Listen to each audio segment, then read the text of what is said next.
Dear students, आज आप लोग को क्लास 10th और क्लास 9th में जो बाकी जो भी प्रश्न है जो चैप्टर का, हम वो सभी को सोल्व कर देते हैं। ख़ास करके 10th क्लास के बच्चे यह ध्यान में देंगे कि उनका जो बहुपद का आज लास्ट चैप्टर है और उसमें उनका 2 क्वेश्चन बाकी हैं।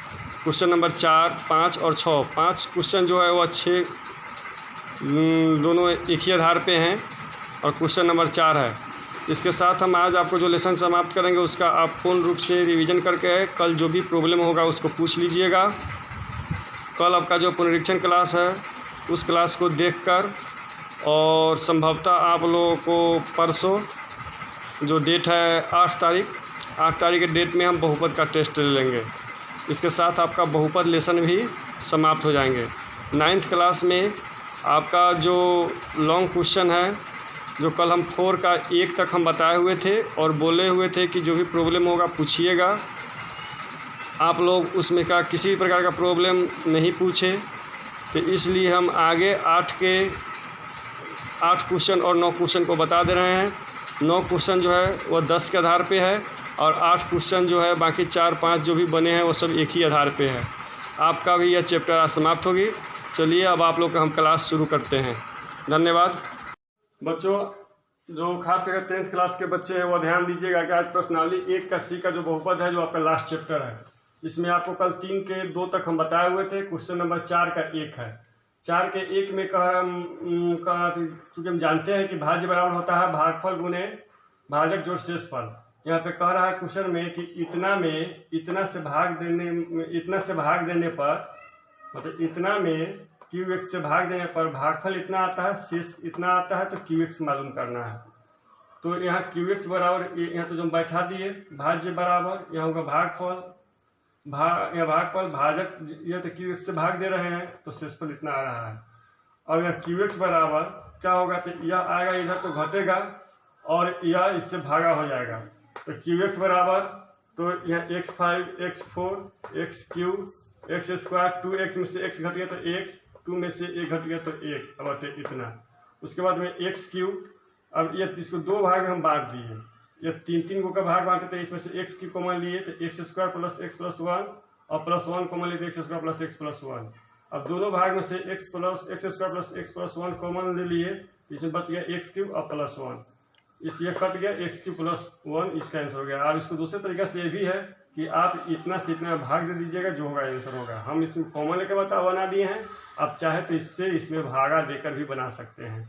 इसका दूसरा क्वेश्चन कह रहा है कि PX मतलब ज्ञात करना है, यदि भागफल इतना दिए हुआ है, भाजक कितना दिए हुआ है और शेषफल इतना दिया। कह रहा है कि PX में x से भागा देने पर x3 प्लस 1 भागफल आता है और इतना शेष आता है, तो PX ज्ञात कीजिए। क्वेश्चन नंबर 2 में कह रहा है या PX बराबर मतलब भाज्य बराबर भागफल गुने भाजक और जोड़ शेषफल। अब इसमें गुना किए तो x4 plus x plus 2x² minus x plus 1 minus x आए और प्लस x है, दोनों कट गया, या बच गया x4 2x² प्लस 1। इस तरह से क्वेश्चन नंबर 4 खत्म हो गए। अब क्वेश्चन नंबर 5 और क्वेश्चन नंबर 6 के 1 और 2 तीनों जो क्वेश्चन है एक ही आधार पे है। आपको भी सेम आधार इसी तरह से बनाना है। आप जैसे मतलब 5 में ये दिए हुआ बहुपद दिया है, इसका शून्यक दिए हुआ है क्वेश्चन में -√3 एवं √3 है। तो जब शून्यक जो दिया रहता है उसको 1 से बराबर मान लेते हैं, तो x बराबर -√3 और x बराबर +√3। यह माइनस इधर जाएगा तो x प्लस √3 बराबर 0 हो जाएगा, ये इधर आएगा तो x -√3 बराबर 0 होगा। दोनों को एक साथ ले लेंगे तो x प्लस √3 बराबर 0 हो जाएगा, दोनों गुना हो जाएगा तो a plus b a minus b, तो a² माइनस b² तो बराबर 0, तो x² और √3 के स्क्वायर 3 बराबर 0। अब जो यहाँ पे आया उससे हम बहुपद में भागा देते हैं। सेम टू सेम आप लोग भी क्वेश्चन नंबर 6 का 1 और 2 में इसी तरह से कीजिएगा। जो यहाँ आएगा उससे हम इसमें भागा देंगे, तो भागा देने के बाद में जो भागफल हमको आएगी उस भागफल अगर गुणनखंड होने वाला हो तो उसको गुणनखंड करेंगे और नहीं तो सिंपली टूटने वाला हो तो सिंपली टूट देंगे। जैसे यहाँ भागफल बराबर सीधे 2x प्लस 1 आया है, तो ये जितना आता है उसको हम बराबर 0 कर देते हैं। तो 2x प्लस 1 बराबर 0, चूँकि शून्य निकाल रहे हैं तो यहाँ x बराबर 1 गया इधर तो -1 और बटे 2, तो -1/2। यदि मान लीजिए कि यह अगर त्रिघाती बहुपद में आए हो, चाहे द्विघाती बहुपद में ही आवे, द्विघाती बहुपद में आवे तो उसको हम पिछले को तोड़कर कॉमन लेकर तब उसको उस तरह जीरो करेंगे तो वो हो सकता है आंसर में मतलब 6 का 1 और 2 में 4 को आंसर दिए हुआ है तो वो उस टाइप से बने। इसमें उस तरह से नहीं है, इसमें सिंपली चलाया है। अब मान लीजिए कि यदि मतलब 6 के 1 में अगर कहीं आ जाए मतलब x² प्लस x प्लस 6 तो इसको पहले गुणनखंड कर दीजिएगा। गुणनखंड करने के बाद बराबर 0 की दोनों जो कोष्ट मान लीजिए कि अगर आ जाए x प्लस 2 आ जाए x प्लस 3, इस तरह से अगर आ जाए तो इसको बराबर 0 कीजिएगा तो x प्लस 2 बराबर भी 0 होगा और x प्लस 3 बराबर भी 0 होगा। तो x बराबर हो जाएगा -2 और x बराबर हो जाएगा -3। तो इस तरह से मान लीजिए कि अगर ऐसे में भागफल आवे तो, या अगर इस तरह से आवे तो इस तरह से मतलब फैक्टराइज करके गुणनखंड करके इसको तोड़िएगा और तब इस तरह से इसका 2 आंसर निकालिएगा। इसमें उस तरह से नहीं था, सिर्फ एक ही था तो इसलिए एक ही निकला है।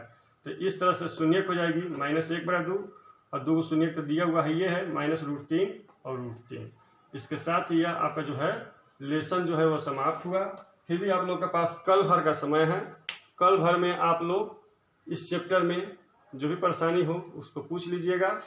प्लस में आपको जो इससे आगे जो पुनरीक्षण क्लास है, जो लेसन है इसी चैप्टर से संबंधित वस्तुनिष्ठ है, चाहे जो भी क्वेश्चन है वो सारे क्वेश्चन को हम कल सोल्व कर देंगे।